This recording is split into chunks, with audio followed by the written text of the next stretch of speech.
What's up, everybody? Welcome back to the Codex Station's Comic Character of the Week, where we take one character and do the deep dive and give you all the good info.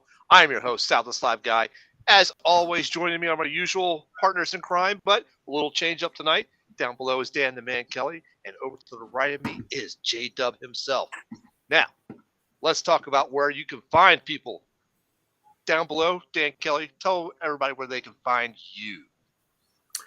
You can find me on Instagram at dankellyart.com. I just posted today. If you're watching this live, I posted the pencils for the Man-Thing drawing that I did for Brandon from Mon Comics, and I will post the inks next week. So go there and give me some likes, and you could get yourself a fabulous drawing like this Deadpool sketch cover that I did. That's nice. What's up, Richard? What's up, Richard? Glad you got to join us. All right, and also, Richard, I just finished your just finished your Star Wars cover, so I'm going to fill out the paperwork to send it to CGC tomorrow. All right, very cool. And before we jump over to J-Dub, hold on, let me do mine first, and we'll let him take us into all the other stuff. So, ladies and gentlemen, when I'm not here on Codex, you can always find me on Sal's Comic Corner on YouTube and under Instagram as the Slab Guy 77 when Dan allows it. But over here is the man of the day, the leader in charge, the big cheese, the head honcho, J-Dub. Talk to us, J-Dub. We're on the socials, right? Yeah, we're dripping with them. You guys can find us everywhere at the Codex Station. And you can also find us at our website, thecodexstation.com. Get some merch, meet team, let us know what you like or don't like, and so much more. Also, all the socials are there, so you can drip right into the website and find more about us. Absolutely. Jamie, is that your mom in the chat there? Yes, it is. Hi, Mom. Hi, Jamie's mom. Jamie's mom. As always, please feel free to share embarrassing childhood stories about Jamie in the chat. Dude, I'd say no. And also, hello, Bougie. Hello, Wes. Hey, guys. What's going on? Hello, everybody. Snoop. There you are, buddy. How are you? What's going on? All right. Tonight, we're going to be covering in the chat. You guys ready for tonight's episode? Yes. The Merc with the mouth. He has quite a mouth. He's like the me of podcasting. When I have a good day. When it's a bad day, everything blows up. I mean, exactly that is true. You are both horribly deformed. Yes. This is unfortunate, but very, very true. That's so bad. Oh. Guys, I'm ready to jump in. If you're ready to jump in now, we can go ahead and start this sucker. Yeah. I was going to wear my Deadpool shirt, but I couldn't find it. All I could find is the shirt from the second movie. I got a generic Marvel t-shirt with him. I got it. He's got a Codex City. So there we go. So, Jamie, do you want Alien Spacecraft or Groovy Bastos? Alien Spacecraft. Alien Spacecraft it is.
What's up, ladies and gentlemen? Welcome back to the Codex Station.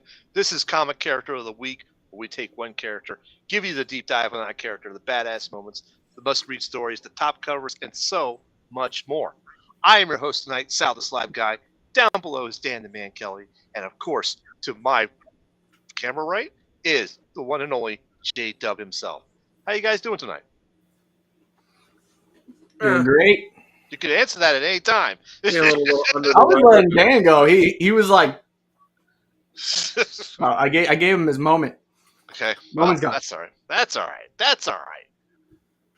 So we guys ready to jump in here and cover some Deadpool action? Oh, of course, especially with the movie premiering tonight. I think this is more than suitable. Definitely. We're missing Gary tonight because he usually has a action figure for us. Sonny was not available to give us an action figure to substitute in, so hang on. Hold on. Do we got something? We've got a Funko Pop. All right. Well, Sonny could have been here to show an action figure, but he's still searching around his house for all the various parts to it. Yes. It could have been like Deadpool with his arm removed. It could have been Deadpool with an arm missing or something, you know? You didn't have to find all the parts. All right, Dan, why don't you go ahead and kick us off and give us the intro? All right, well, Deadpool was first appeared in New Mutants 98 from December 1990, created by Rob Liefeld and Fabian Nicieza. Even though Rob Liefeld, claims it was all him, it wasn't. His origin is, it's kind of, they've revealed some stuff about his origin, but not a lot. And even the stuff they revealed, it's not 100% sure if that's actually what it is, because different writers have contradicted it or changed stuff. So he's Wade Wilson, but even that could be false too, because there was an issue where one of the villains was claiming he was the real Wade Wilson, and Deadpool was just a guy that stole his identity. Oh, hello from the UK. All right, how you doing there? I won't say your name, but so we might get censored if we try to say the name. Yeah.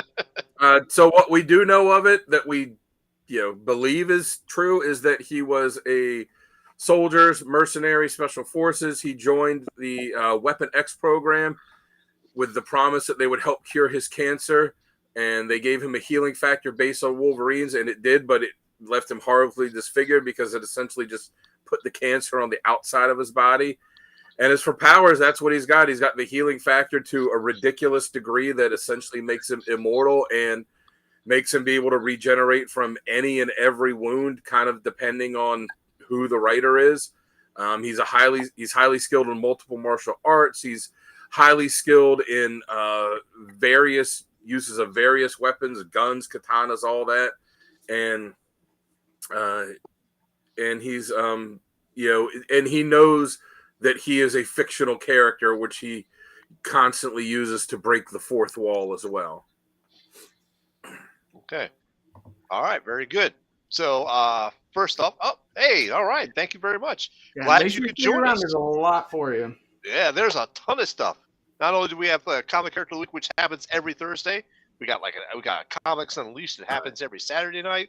We've got the podcast on Wednesday nights, but that's enough plug for the show. Let's keep going with the character. So, thank you, Dan, for that intro. That was pretty awesome. No spoilers. No spoilers, please. You can give us like a yes, it was great, or something like that, but no spoilers, please. We're gonna go with our next segment, which is how this character works best. And J-Dub, why don't you kick us off on that? How does he work best for you?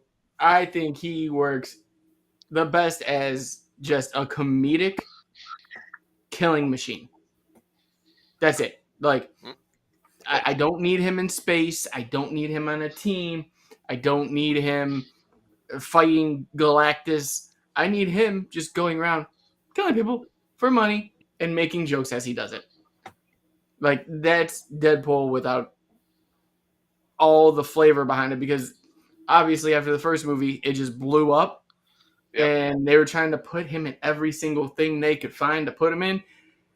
Yeah. And there was just way too much. And they tried too much. And you have to get back to basics and know what the character is. And that's a killing machine that just literally has an inner monologue talking to himself about himself. There we go. Yes, totally agree. Dan, why don't you give your scenarios that work best for him? Yeah, you're right. They did to him what they did to Spider-Man, Wolverine, and Punisher in the 90s. Like, let's just put him in everything. Yeah.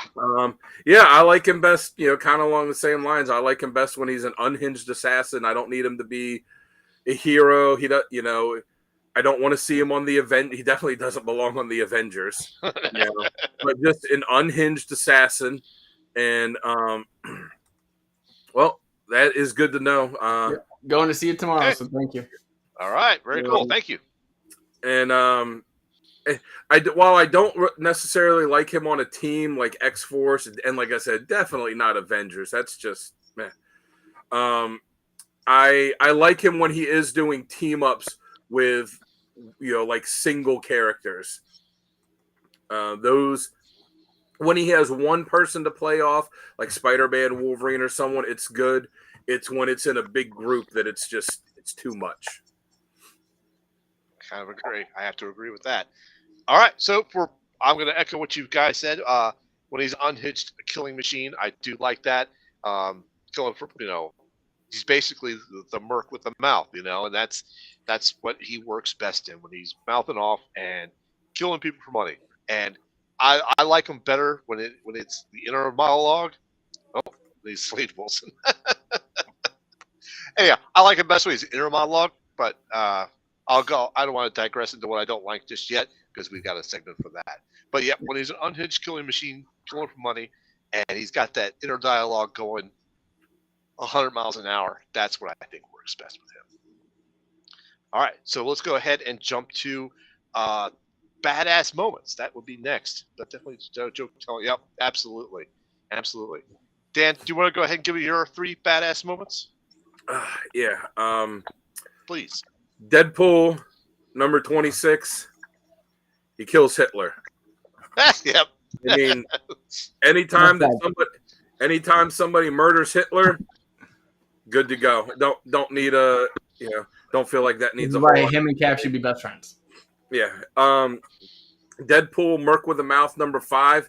He's got 2 henchmen with him. I think they were from AIM.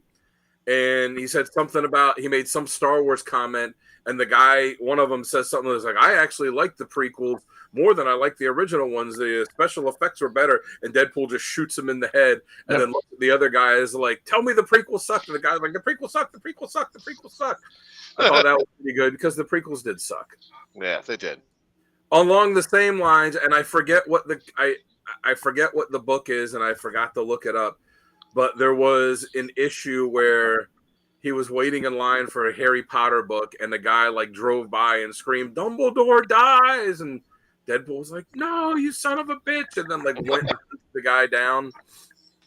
I thought that was pretty good, but I can't remember the issue it was. And then the last one I got is one a little bit more on a serious note from issue 20, when he talks this girl off the ledge, where she just happened to. This girl shows up on the roof of his building, and she's going to kill herself. She's going to jump. And because she just happened to show up on his building, he goes up and kind of talks her out of it. But at first, he's making a joke out of it.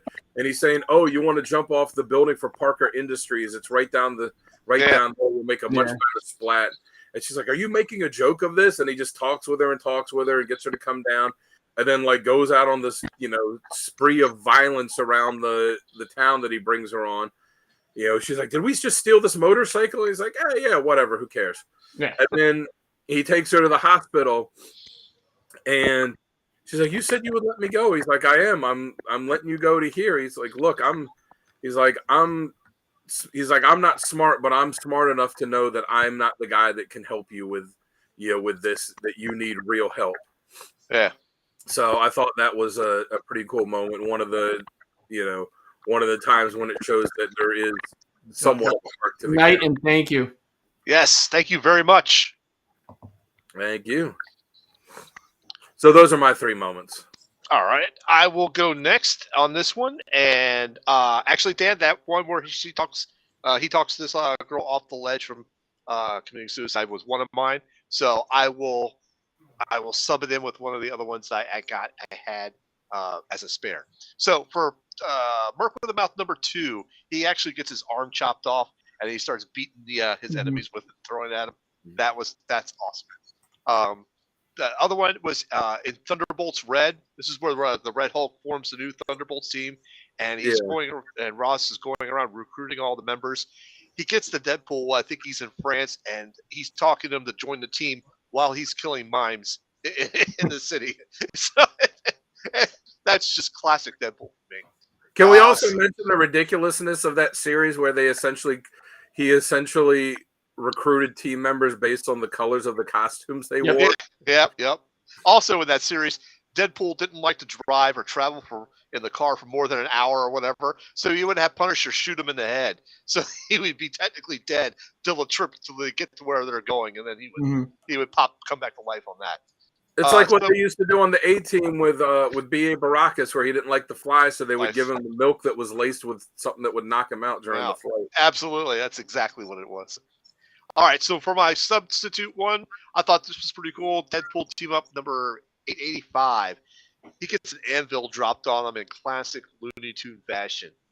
So, I mean, that's just hilarious for me because I'm a Warner Brothers guy from way back in the day, so having an anvil dropped on him in classic Looney Tune fashion is just amazing. All right, so Jamie, what do you got for pretty cool or badass moments? So mine, the first one I'm gonna say is I would say it's pretty trope in an instance, but he kills the Marvel Universe. Yeah. He finds every way that people, like when I read it personally, I was like, I didn't think to do that to Thor. Okay, cool. And then he's just destroying everyone at once, and it was a fantastic ride. And then he even takes out the writer and Arthur at the time, like jumps off the panel. I'm trying to remember that was the first or second one, but either way, he does it. The next one I got comes from Marvel Zombies, and that's when he was taking bits of himself and feeding Black Panther T'Challa to keep him alive and nourished. Right. And they were like, "Why are you doing it?" He goes, "I'm just gonna regrow it later." Yeah. Didn't he do the same thing with Archangel as well? Oh no, I think it was Archangel. Yeah, okay, it was Archangel. I read that too. Oh no, T'Challa was getting the blood infusion. Yeah, the blood infusion, right? Yeah, I had it mixed up. That's all right. No worries. Lastly, I have, and I talked about this in the Hawkeye one. It's the Hawkeye versus Deadpool series, and it's the part where they're fighting, and mid-fight they start talking, but Clint obviously can't hear him, so Deadpool lifts up his mask and starts signing as he talks in the middle of a fight. Then he's like the only character to ever sit there and do that. Yeah. Because I don't think anyone ever remembers that Clint can't hear. Right. Mm-hmm. Yeah, that's pretty cool. That is pretty cool. All right, so that's our badass moments. So let's go ahead and now jump to critiques and criticisms. I'll go first on this one, and I'll tell you what I don't like. One, I'm going to say this is pretty much the obvious one: oversaturation. He is in everything. He is everywhere. He's in every gosh darn book. You do gotta admit, it did slow down up until obviously recently. Him and Wolverine are in every cover. Yeah, exactly. Yeah, it's true. It did. But for a point in time there, he was on the Uncanny Avengers. He was on the Avengers. He was over there. He was over here. It was too much for me. Mercs for money. Right. I think at one point. Mm-hmm. So what I also don't like about him is I think he jokes too much, but to the point where it's like ruined it for me for Spider-Man. Because Spider-Man used to be the one about all the quick quips during a fight, and I think he's taken that to a higher level, and now I can't enjoy the Spider-Man quips like I used to, and that's kind of what I don't like about that. And then lastly, I think he breaks the fourth wall a little bit too much. I think he does it more than She-Hulk. She-Hulk breaks the fourth wall, but I think she doesn't do it as much as he does. But I think that transitions a lot from, before in the beginning, and correct me if I'm wrong, but in the beginning he was more like hearing an inner monologue in his head, and it never really broke the fourth wall then. But then after a while, it became his personality where he would start breaking the fourth wall, and he didn't have that internal monologue type of personality in his head. Yeah, I can remember days when there wasn't a Deadpool. That's because you old. Bougie, it was Hulk 180, right? It was Hulk 180. Hulk 180 where he first appeared. Yeah. All right, so Jamie, what don't you like? All right, I'll make this real short and sweet. As much as I love only two of the series, I can't stand the Deadpool verses. Yeah. Like, they have to stop that. Have it in a main book. Have it be a 2-story arc thing. and get it done. Because the reason I don't like them is because they just don't actually fight half the time. They get into it for 5 seconds, and then the rest they're solving a mystery together. Like this is some Scooby-Doo adventures. like yoinks. Like no. I was so amped up for Deadpool versus Gambit, only to find out that it was just Deadpool and Gambit. Yeah. Like, and in the front it says V is for versus. I was like, V is for very wrong. Yep. So that is definitely my highest issue with him is they try to make him where he has to fight everybody and be the main guy. You already did it. It's called Deadpool Kills the Marvel Universe. Yeah.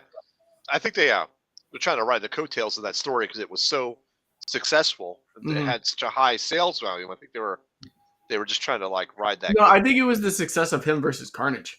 Yeah. Because even with that book, it skyrocketed. I think it's that one and the Hawkeye one were the two best selling ones. Right. And then after that, they're like, who can we pair him up with? Thanos. No, dude. Even on the front, he's like, I'm just going to die. All right. Dan, how about you? What do you got? I've got a lot. I'm not a huge Deadpool fan. I like him in the movies, in the comics. It's just the way they've changed him over the years. Like you said, just oversaturated. And the way they've changed him, too, to me, it's just, he was fine when he... I was trying to say it like that, but I thought I'd sound kind of... False advertising. When he first showed up, he was, the motor... he was the assassin, the killer, and he was, a motor mouth that would talk him out, talk a bunch and annoy you and, whatever. And he was fine that way. And then... as they started overusing him more, like they do with a lot of these villains that become super popular, like they did with Venom, and others hey, let's make him a good guy and give him his own book. I don't know if it's the lighting or you just making him sound more mad. I just see the red coming out in his head. No, that light changed a while ago. Yeah, where they kind of made him a superhero. No, I don't like him as a superhero. This guy is... he should be a superhero to the extent that the Punisher is. Yeah, he's, and even then, the Punisher's not a contract killer. Well, like I said before, he shouldn't be on the Avengers. I don't like him on all these teams. I think a lot of the changes that they've made to him, they've went from making him funny and sarcastic to just making him a complete buffoon. And then some of the other changes they've made, to me, they're just stupid. Like the Deadpool core with the head and the Lady Deadpool and Dogpool and Kid Deadpool. And, we're going to give him a symbiote now. And the symbiote's going to be a dog. And, we're going to make him king of the monsters. To me, it's just stupid. Yeah. Well, my biggest thing is you get people that, You get people that don't have sense of humor writing a book about having a sense of humor. So their obvious choice is to go straight to everything needs to be a joke. Yeah. I think it's just, it was one thing when he first appeared and he was sarcastic and funny and, and annoying, to now he's just a goofball. He's a buffoon. And, it's kind of hard to take him seriously as this guy that's a hardened killer when he acts like a child. Yeah. I mean, the childish part is I can see it, but when you're overdoing it on a consistent page by page basis, then I can see the tiresomeness. Right. It just that's how it's been for a while. I didn't think the last series was too bad, but it wasn't as bad as who was it? I'm trying to remember who wrote it, but it was it started with the whole legacy numbering again in the middle. Oh. What was it, Irresistible Deadpool or something like that? He was wearing his Hello Kitty watch. He had Hello Kitty underwear outside of his pants, everything. And I was like, why am I reading this? Yeah. Yeah, it's they're trying to think, what's the most ridiculous thing that we can do with this character? He's a merc, not a hero. Yep. Bring back Monty T. Ray, Black Tom Cassidy, and Killslot. Yeah. Like, I don't mind him being kind of an anti-hero type of thing too, but he should not be a straight up superhero. He should not be teaming up with Captain America and the Avengers and unless he's gonna kill Steve-O, then I'm okay. Well, yeah. Obviously. Yeah, that's a character that doesn't need to exist anymore. And that actually reminds me of another thing. I think he takes the, or whoever's writing him takes the bromance thing a little too far sometimes. You know, he just teeters the edge of basically not knowing any sexuality whatsoever. Right. Well, I don't care about sexuality. I just think he takes... Well, no. Like that's how they wrote him, and it's been a big thing over the course of all comics lately, where they're just changing it at will. Yeah, characters that have been straight for 40, 50 years, out the window. You know? Yeah, I know. That's true. Well, Fabian Nicieza, I read something where, who co-created him, read something, he said, like, I read something where he was saying, I've been asked this question for years, and, about his sexuality. He's like, he's all of them and none of them.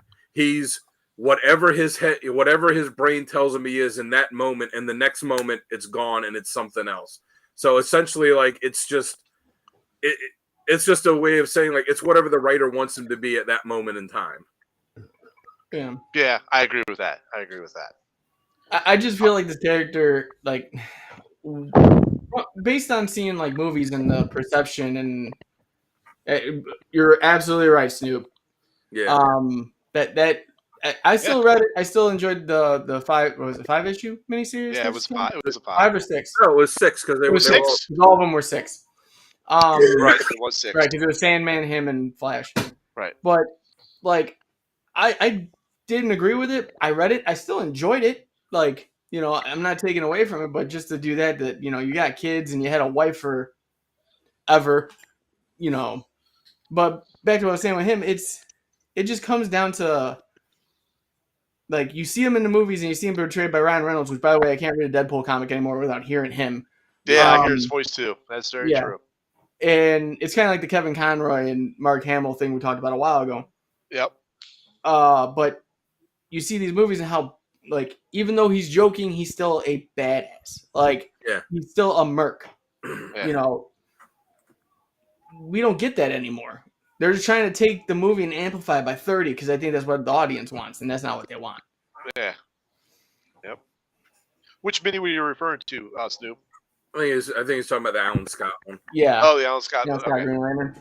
All right. Yep. Very good. The Golden Age of Heroes. Yep. Okay. All right. So we all agree that some of that stuff can get very tiring, but you know what doesn't get tiring? Getting a message from our sponsors. Jamie, tell us what people can win here. Oh, yeah. Guys, we have Tim's exclusive comic shop, Nirvana Comics. You can find them at nirvanacomicsknoxville.com. I'm doing this off the script. And we are doing a giveaway because of them. They supplied us with this issue of Destro #1. You guys can win this issue by typing in hashtag giveaway in the chat or in the comments if you're watching this after a live stream. And we will be making the pick, I believe he said first week of August, what Tim said? Yeah, first week. I think the last day to enter is the 31st, if I remember him saying that right. Yeah, so you guys still got a couple days to enter. Like I said, just all you got to do is put hashtag giveaway, and you guys are entered. And if you are a member for just 99 cents a month, you are automatically entered into any giveaway that we do. And we've been doing giveaways every month. So to get the store exclusive, like I said, all you got to do is just hashtag giveaway. Subscribe to us. There you go. And we're good. Absolutely. There's a little text down below about all our chats, 99 cents a month. Help the Codex Station be the Hulk 180 we always want it to be. Yes, and the thing that always helps is being caffeinated and awake, which is our other sponsor, because I'm down to one, unfortunately, because I've been drinking too many and trying to stay awake for more. Never mind. All right, Snoop, got you down. But yeah, guys, go check out W Energy over at w.gg. Guys, I'm telling you right now, I've been drinking this stuff since we got them. I was kind of iffy about it, but it is one of the best energy drinks on the market. It keeps me awake, keeps me focused, keeps me ready for these shows and to talk as fast as I am right now and remembering everything that I have to say because it's not translating sometimes. But yeah, go check them out at w.gg. And at checkout, use the code-X and save yourself 10% on your order. And that goes for anything. Definitely try the sample pack. They've been switching out flavors. So I like the blue raz and the peach flavors myself. I liked the white. My favorite's the white mango or white peach mango. Yeah, and, I like that one and the blue raz are the ones I like. Yeah, Big Gamer Tears is blue raz. I love that. Yeah, strawberry banana one was good, but they canceled the powdered version of that. Came out with the canned version of that, but now I have cherry limeade with the powder, and that's good stuff too. Are you still drinking that one I gave you? Yeah. I try not to overdo it with energy drinks because of this. You afraid you're gonna lose your hair? No, I was going to tell you, buddy. Other stuff. I got some bad news to break to you. If that's what your concern is. Oh yeah, thanks. Sailed. That ship has sailed with the Titanic. Sailed and sunk. My God. There's enough icebergs in the way. Don't worry. Oh, guys are killing me. Let's just go on the top cover, shall we? And Jamie, since you're drinking right now, go first. Show us your top covers. No problem. Killing me, Smalls. I'm waiting for him to come up, Sal. Thank you. There you go. There they are. So I have issue 12 of Deadpool Merc with a Mouth. I love this homage cover of Nirvana. He's chasing a taco. Shouldn't that be a chimichanga? It should be, but in this case, I don't think the chimichanga would have fit in the frame. And I don't think it would have worked at all. But the taco works perfectly. It's got a lure in it. Yeah. It does. The middle one, which is Deadpool number 10, was actually Precious's pick because she still wanted to be included in this. She liked it because of the fact of how beaten and broken he looks, and he still looks like he's trying to crawl forward. Yeah. And lastly, I have Deadpool and Cable split second. I always love a good Deadpool and Cable cover, and I think this one was one of the better ones. Series, not so much. Yeah. There's some good parts of it, but overall, it's a good cover. I like it. It's good. Just not abusive and out of pockets either. So. Yeah. All right. You got big guns, but not a lot of pockets. Not a lot of pockets. All right, Dan, you're next. Let's bring yours up here. There you go. So the one that's all the way on the left is a variant cover for Deadpool issue 1 for his first series. I think it was the variant cover they used when they re-released it. I just thought that was just such a badass looking cover, like a killer samurai type looking thing. The middle one, Secret Agent Deadpool. As soon as I saw it, I laughed. It reminded me of Austin Powers. Like, I just want sharks with freaking lasers on their head. And he's surfing the sharks with a tuxedo. It's just, even though I said I didn't like the fact that they made him uber ridiculous, I mean, this was just too funny. And the series itself, I didn't read the whole series. I read about the first half. It was a decent series. That looks like it's a DNA cover. Yeah, and then the one on the end, Deadpool 14, is my favorite one. I love the whole pirate thing for him. And actually, when I released my last album for my band, and I was trying to come up with the album cover, I remember seeing this cover, and it was kind of the inspiration for the cover that I drew for the album cover that I did. So nice. It's something that I always go back to this one. All right, very cool. All right, so I am next for top covers, and here we go. All right, so first we got the Cable and Deadpool number 11, and I like this with him and Domino facing off with each other. Both got the guns pointed right at the head. Got some pocket action there too, but I like that cover. It looks pretty cool to me. The center one, of course, is the classic one, Wolverine 88, where he's got Wolverine stabbed with the two swords hanging him over his head. Yeah, I got the facsimile for that and the foil. Yep, nice. So do I. And I have the original. I don't. Yeah. So last but not least is Deadpool Volume 9, number 1, the B cover. This is the In-Hook Lee cover. It looks pretty cool. It looks like we're getting. I have that one too. The switch action with the switching action with the swords. So. And I have that in foil goodness as well. Nice, very cool. I do not have that as a foil. Oh, you don't? I think I beat you to it on the auction. Oh, you suck. All right, then. So those are my covers.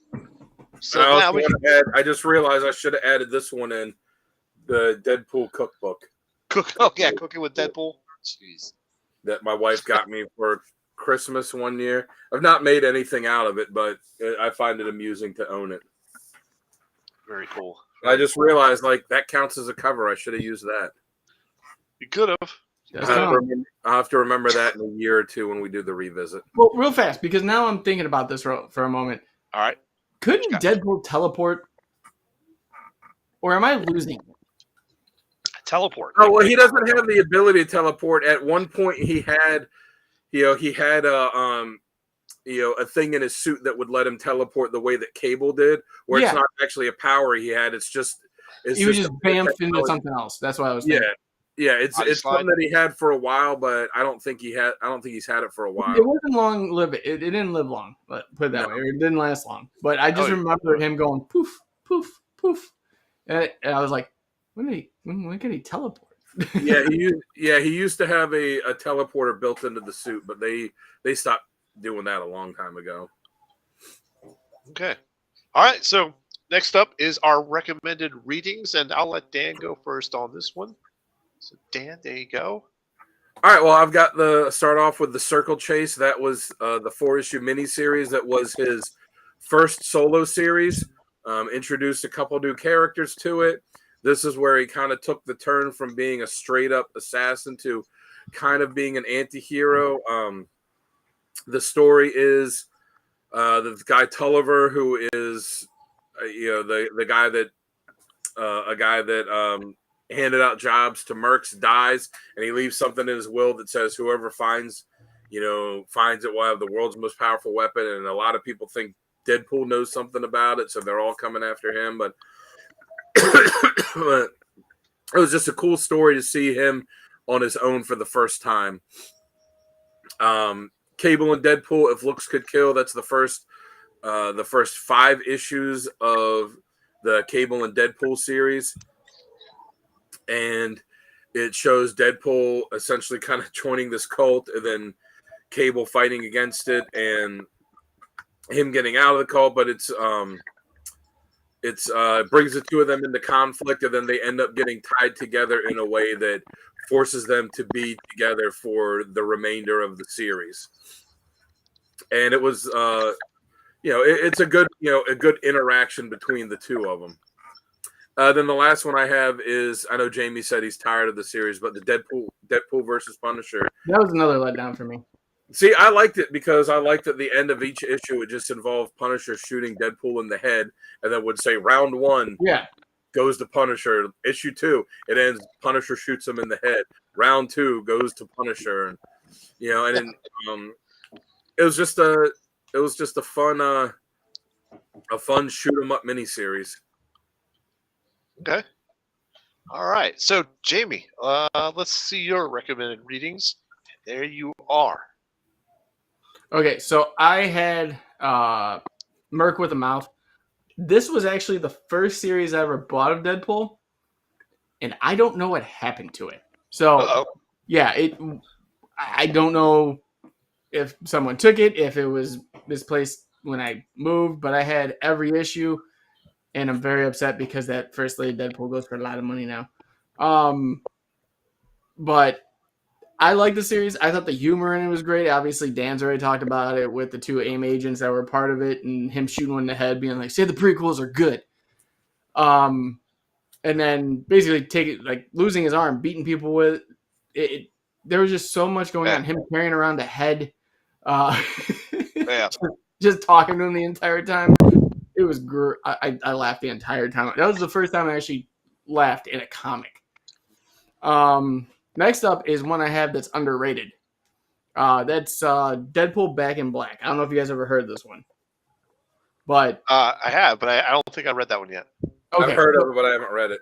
So this takes place before Secret Wars in Deadpool's Super Secret Wars. This is a story about how he had the original black suit before Spider-Man had it. Oh, yeah. And basically it goes through all the adventures he had with it that leads up to him tearing it off and Spidey getting it, and then the events that happen with Spidey and the Bell Tower to Eddie. Okay. So it's a great read. It makes sense when you read it, and you're like, that would actually be awesome if it was actual continuity. Like literally, if it was like Deadpool had it, and then it fell on Spidey, and then Spidey had it with their Secret Wars and everything, and then came back, and you just see Deadpool in another tower watching as he rips it off himself and fall onto Eddie. Yeah, you'd be like, that would be awesome. If you just seen go back and see like a little figure of like Deadpool on a panel that you never noticed. And lastly, I know I'm done with the verses, but to me, this is the one that the movie feels more based on loosely, is the Deadpool versus Old Man Logan. Basically, Logan is, if you guys read the second volume of Old Man Logan, is actually in the current 616 and doesn't really know anybody, all that jazz. But Deadpool sees him, thinks it's his Wolverine, talking about how old he got. He even cracks the same joke about his claws not coming out right that you see in the trailer. Yeah. And obviously it ends, like I said, them working together. But they do actually fight for, I believe it's 4 straight issues before the end of the 4th issues. They actually have to join together. Now, which I thought was actually... Old Man Logan was part of the X-Men Gold team? I don't believe so for that one. Because I know he was, but I don't think it was during this time. Because it was Old Man Logan and then Dead Man Logan. And Dead Man Logan was going on at the same time as this. Okay. That's when he couldn't pop his claws at all. His, what do you call it? His regenerative abilities were failing him. So. Okay. Yeah, those are my picks. Okay. All right. So let's go ahead and jump to mine. Oh, there we go. So, let's go ahead and start off with the that top one there, the Deadpool Volume 5, 15 through 19, The Good, the Bad, and the Ugly. So, this one came out, was it like, I think 2010 time frame.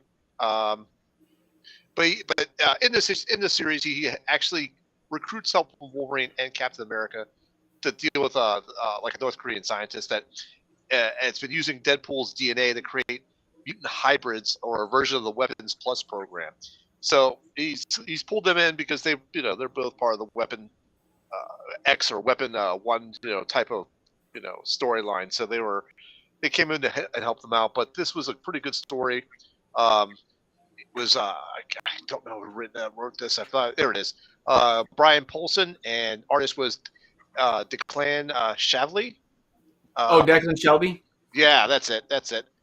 So, yep. So they introduced stuff from his past, and I don't know. I felt like this was really done really well, and they did a hilarious take on the fastball special in this one too that you have to check out. So next up is Deadpool Volume 2, 1 through 4, Sins of the Past. So you might not think Mark Waid writes a Deadpool, but he did a pretty good job with this one, I think. They set up he goes on a major part of Deadpool's lore for Dr. Kilbrew. He's on and off again relationship with Siren, but the story sees Black Tom Cassidy and Juggernaut hunting Deadpool to take samples of his DNA to attempt to, I think it was to cure Tom's degenerative illness at the time. And of course, with Wade getting help with Siren, and Banshee was in there as well. It was pretty good. It was it was brimming with overblown muscles, guns, and yes, pouches. So it was pretty cool. And tons of pouches. Tons of pouches. But it was written by Mark Waid, Ian Churchill, Ken Lashley, and Lee Weeks, are also part of that. And lastly, but not least, is Deadpool Volume 4, issues 10 through 12. This is Bullseye. This was pretty cool. He faces off with Hawkeye, but this is not the regular Hawkeye. This is actually Bullseye dressed as Hawkeye. This is during, I think, the Dark Reign time frame where Norman Osborn was leading the superheroes at the time. But this is a pretty good nonstop fight between these guys who really are both like superior assassins. They find out they're like but they're very much alike in similar ways. In so many ways, with being an assassin. But it's humorous. It's got great action in it, and it's definitely one you should check out. All right. Let's go ahead and do that, and there we are. We are back.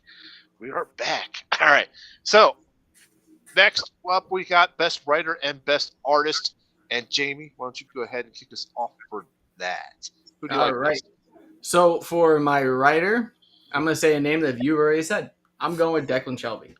Yeah. I thought he did a great job capturing just the fundamentals of Deadpool, like in who he was. There's not a lot of people that can do that or can match what he was before, and I think he was the closest. As for artists, though, I got to go with Nick Klein. I thought he drew an amazing Deadpool.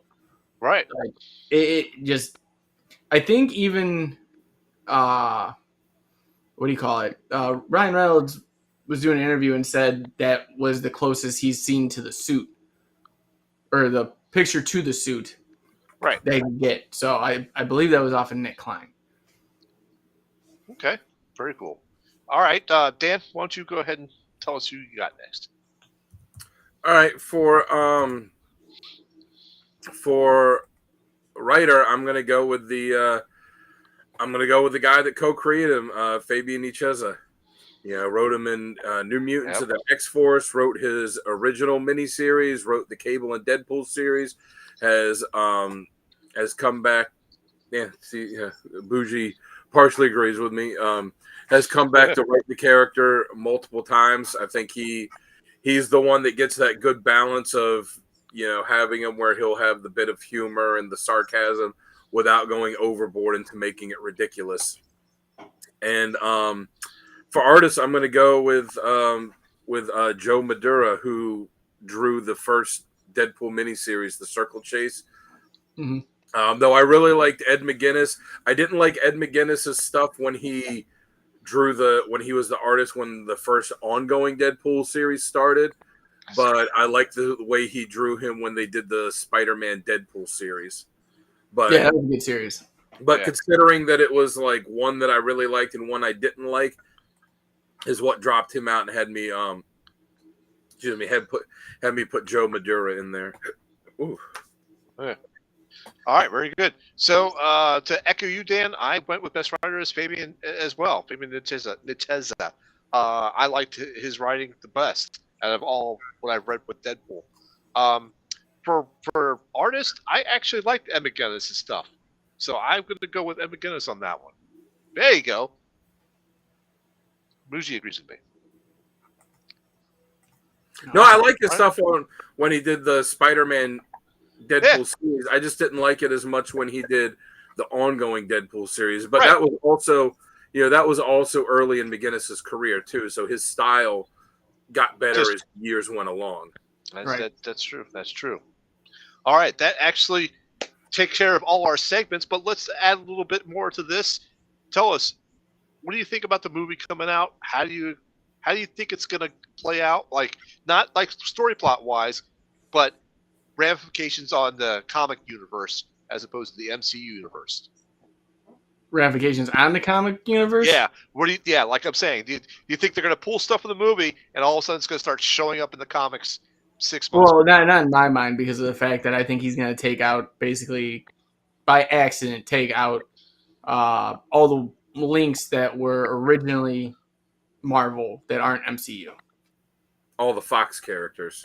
Yeah. Yeah, or before that, like the original Marvel movies. Right.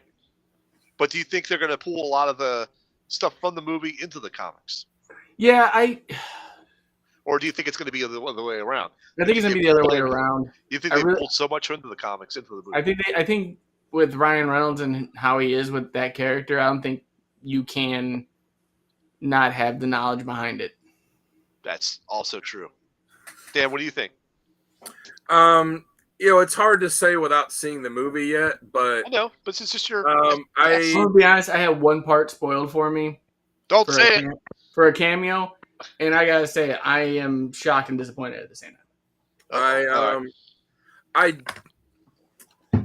if I had to guess, I would say they probably don't, take stuff from the movie to put in the comic, just because from what little, and I only watched the first trailer. I've not watched the other trailers because I want to know as little as possible, even though people have posted stuff that were in the trailers. But from what I see, it seems like this is essentially Deadpool and Wolverine teaming up and just wiping out all the Fox Marvel stuff, to kind of try and start fresh. I don't know, but I don't think and again, it's hard to say without seeing the movie, but I don't think that this is something that will necessarily lend itself to happening in in the comics. Not in the way something like the story for Deadpool 1 or Deadpool 2 would have. Okay. All right. I have to agree with you on the point of them clipping all the Fox characters. I think they're definitely going to do that. And this is like the equivalent of a Thanos snap for, Deadpool and all the other Marvel stuff they do. They want to tie up loose ends, and what's a better way to do that than with, Deadpool going around and killing everybody off? Right. So I think this movie's going to be a way too. I think it's also a way too for some of these actors and these characters to give an ending to the character. Like, Fox, I'm sure, intended to do more with Daredevil and Elektra and some of these characters than they ultimately did because their movies were crap. Yeah. So It's kind of a way too to end those stories, or for someone like, I don't know. I heard rumors that Channing Tatum would pop up as Gambit. Like, I don't know, but he was cast as Gambit and was going to have a movie, and then it just it ended up falling apart. But it would be cool to see stuff like that in it as like a way to say, hey, kind of what could have been. So who knows? Right. I'm excited to see the movie. Yeah, me too. So the two things I have is I think it's going to be so successful. We're probably going to see some other story plot or some other Deadpool movie, and I even think there could be a what if or a Daredevil. I'm sorry, I keep saying Daredevil. Deadpool kills the Marvel universe or kills some type of universe in that situation. Hey, Doug, how you doing? Here we are. And also, I honestly see if it's actually really successful, they're going to pull some elements into the comic book very easily, much like they did with Spider-Man with his organic webbing, type situation. I just see that if there's something that's going to be very successful on screen, they're going to pull it. I mean, they're going to pull likeness from anything. Yeah, I know that, but that's how I see it. Yeah, I mean, that's how you look at like when Iron Man came out, and how many times was Iron Man rebooted to be drawn like Robert Downey Jr. Absolutely, yeah. Yeah, very true, very true. What was it, Uncanny Avengers when he was on the team, when he was like Rogue kissed him and he turned back to being normal because she took his powers. He looked just like Ryan Reynolds. Yeah. Well, but that was something that was from the comic before even the movie, when he made a joke about, I look like a cross between Ryan Reynolds and a Shar-Pei. Yeah. Because I think I read something where like Ryan Reynolds had read that comic, and that's what kind of initially gave him the idea, like, maybe I could play this character. It's because that writer put a line in that about it. He's like, hey, maybe I could do this. Yeah. All right. Well, this wraps up this segment and this show, I believe. I think we've covered everything Deadpool. Chat, thank you very much for chiming in. If you've got any final comments there, please put in the chat now. Guys, do you have any other final comments that you want to add, or shall we go ahead and put this one to bed? Yeah, if you're going to see the movie, give it a week or two before you start posting stuff on social media. I know it's a trending thing. I know people love it, but there's people that can't make it out to go see the movie. Let them have that little bit of enjoyment in their lives instead of just trying to ruin everything and get a click. Totally agree. Don't be a jerk just because you got to see it before someone else did. If you want to talk about it, all these Facebook groups and and stuff, they will have, a lot of them will have something on there that'll say, if you want to talk about the movie, do it on this post and this post only. Yeah. Do that. Don't go randomly posting it in a comment section for something else. I've seen it, or my wife got something spoiled for her years ago where it was, she was like reading the comment section of a recipe and somebody posted a spoiler for some movie that had just come out that we hadn't seen yet, and she was like, "What the hell? This isn't even anything to do with that." Don't steal. Where they can interject. So don't be like that. Don't ruin someone's day because you got to do something before somebody else. Firsties is great, but keep it to yourself. Yeah, don't steal people's joy. There's so little joy in the world left in the world right now. Let them have it. And this is the week to do it. Yep. Yeah, absolutely, 100%. All right, guys, we're gonna go ahead and then put this one to bed. I am your host, Sal the Slab Guy. Thank you guys for joining us. When I'm not here on Codex, find me on Sal's Comic Corner on YouTube or Instagram as the Slab Guy 77. Dan, why don't you tell everybody really quickly where they can find you again? Yep, on Instagram at Dan Kelly Art. Go check it out and give me a follow. Very good, very good. J-Dub, why don't you go ahead and take us out of here? Yeah, guys, find us on all the socials. We're at the Codex Station. That's where you'll find us. And I don't Gary usually gives it to you, but I guess he's tired and his knee hurts. So you're going to give it to us. Yeah, so I'm giving it to you, and I'm tired of doing too many push-ups. Yeah, no, but go find us also at thecodexstation.com. It's your one-stop shop for everything Codex. Get some merch, meet the team. Let us know what you like and don't like. See our bios and find all of our socials there as well, so you don't miss out on any of the content that we're putting out for you because it's more structured and you have channels now. So go do it right now. Go subscribe. There we go. See you in the next one. Go subscribe. There we go. All right, ladies and gentlemen, thank you very much. We'll see you guys next time.